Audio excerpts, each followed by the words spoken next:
What's going on, guys? I'm Steve. Welcome back to the channel. Welcome back to another video. If it's your first time stopping by the channel, hit that subscribe button. Trust me, you won't regret it. You're a returning subscriber. As always, guys, welcome back, and I do appreciate the support.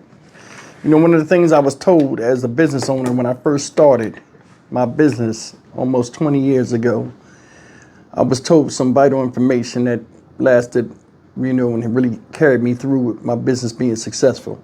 And it was, as a service provider, which my business is a service providing business, you never choose money over the people. So if you choose money over the people, you're not going to last long. And today's story shows what happens when you do what I was told not to do. I did a story January, the last day of January, I think, or December. I can't remember when it was, but it was a couple of months ago. And it was involving a hyperbaric chamber explosion at a place called the Oxford Center in Troy, Michigan. Shout out Troy. In which this little boy right here, his name is Thomas Cooper, 5 years old, autistic. He was put into a hyperbaric chamber of pure oxygen, which exploded with him in it, killing him instantly. Now, we haven't heard anything from it. Now today, prosecutors are going to, 4 people have been indicted that worked there, and some information has come out about how these people wasn't doing their job, and this is why this is turned into a murder type case. Take a look at this story. We're gonna come back and talk about it. Michigan's Attorney General says it was more than just an accident. My office is confident that second-degree murder charges are appropriate for these individuals. The owner and 3 other workers stand charged with the murder of a young boy who died inside a hyperbaric chamber. And late this afternoon, we got our first look as each was arraigned in the death of 5-year-old Thomas Cooper.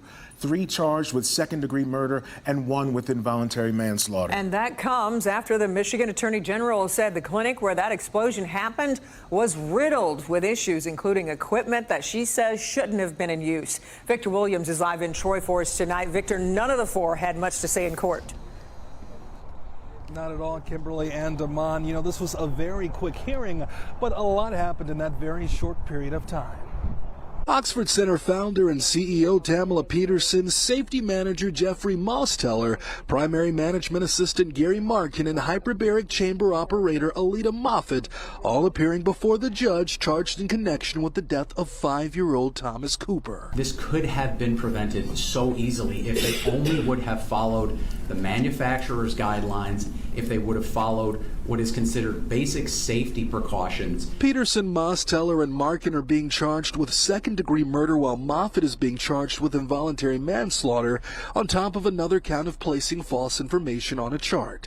James Harrington, who is the attorney representing the family of Thomas Cooper, says the charges speak for themselves. When you're charged with those serious crimes, these felonies, the prosecution has to believe that the evidence that they have is incredibly compelling, it's incredibly strong. Attorney General Dana Nessel announced the criminal charges for the defendants, saying the Oxford Center deliberately disregarded the safety protocols of both the National Fire Protection Agency and the company that makes the hyperbaric chamber to begin with. In the course of this investigation, experts on hyperbaric chamber and treatments were consulted extensively, and some horrifying and simple conclusions were reached. The workers would allegedly dial back cycle numbers to make the machines look newer than what they really were, calling the Oxford Center nothing more than a company that placed dollars over the safety of the people treated. This business was a pure cash flow,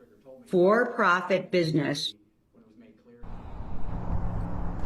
Now, Peterson was given a high bond amount of $2 million. The others were given bonds in the amount of $250,000 and $100,000. We're going to be hearing directly from some of those attorneys who are right there in the courtroom coming up at 6 p.m.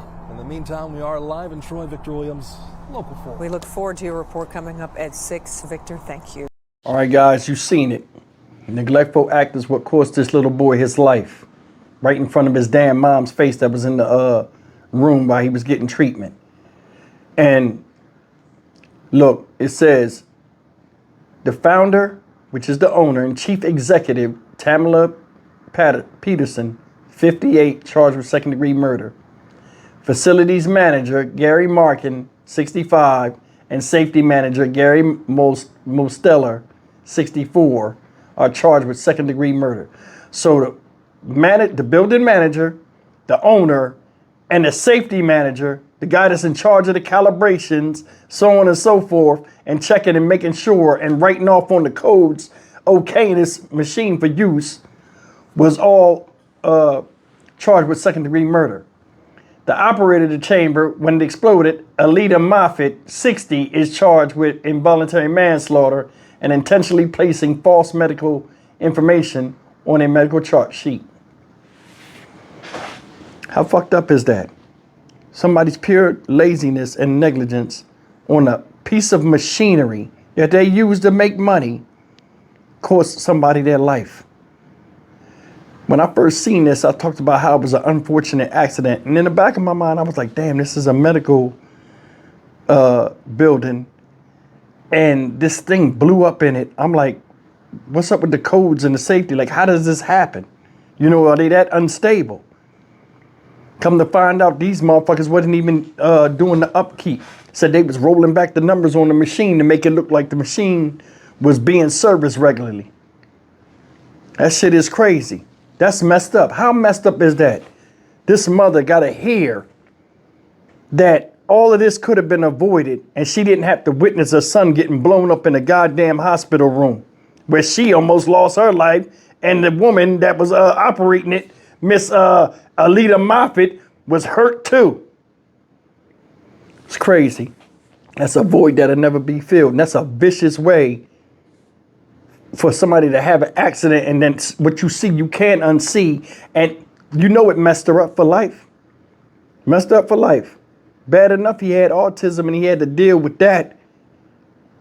And then to have something like this happen, it's unfortunate, but it's sad that it happened because it could have been avoided. This is a medical facility. And in the medical field, these people know that they can get in trouble at any time and have lawsuits against them, so on and so forth. And these motherfuckers were still lazy. They said it was a cash turn business, meaning like, you know, they get paid money fast.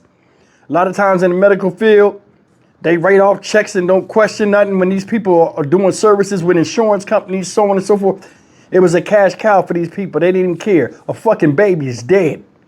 Dead. Then they sitting in jail, in court, long face of the motherfucker. Really, honestly, the owner and both of those, the safety director and the primary management assistant, you know what I'm saying, or the manager, both named Gary, they done. All second-degree murder, finished. I'd take all of them and blow them up right now. And it sounds crazy, but I want you to hear me on this. Just think about this. These people are very well aware of the dangers of what can happen. And they just high-handed it. Oh, it's all right. It's all right. You ain't never heard the old adage, what can go wrong will go wrong? Said a spark started this. So how long was the machine not serviced to where it's sparking? Then they was taking and fixing the paperwork to make it look like, you know what I'm saying, it was just a freak accident. I want you to think about this. These motherfuckers ain't got no conscience. A child died under your care or treatment. You know people come there all the time, even children. You never thought for 1 second, hey, with all this money we're making, let's just fix this shit. We can shut down for a couple of days or whatever. We got to get up the code because we don't want a lawsuit and we damn sure don't want to go to jail. People don't think like that when that money's flowing. They don't. Then you sitting in jail, stupid faced and shit. You get what the fuck you get. I'd give these people no leniency. How about you? I'm Stock Market Steve for the Dynamic Reason channel. As always, like, comment, share, and subscribe. May Thomas Cooper rest in peace. Hopefully his family can emotionally recover from this somewhat. See you in the next video. Take care.